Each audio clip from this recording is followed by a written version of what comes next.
Bumongga nga daw si Ashley Ortega, biglang nakilala paglabas ng Pinoy Big Brother house. Kaya naman daw ramdam niya pagmamahal ng mga sumusuporta sa kanya sa loob ng PBB Celebrity Collab Edition house.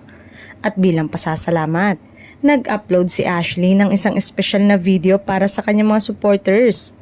Sa video, ipinahayag ni Ashley ang kanyang taos-pusong pasasalamat sa mga hindi tumigil na sumuporta sa kanya. Pinag-uusapan din ang guesting ni AC Bonifacio at Ashley Ortega sa It's Showtime. Ito ay pagkatapos na ma-evict ng kanilang duo sa PBB Collab Edition kamakailan. Matatandaang hindi rin maganda ang naging banding nila sa bahay ni Kuya. Sa katunayan, may mga kumalat pang pa-cryptic post ang ina ni AC na di umano'y nadamay ang kanyang anak kaya na-nominate for eviction ang dancer. Aliw nga ang mga komento ng mga madlang people.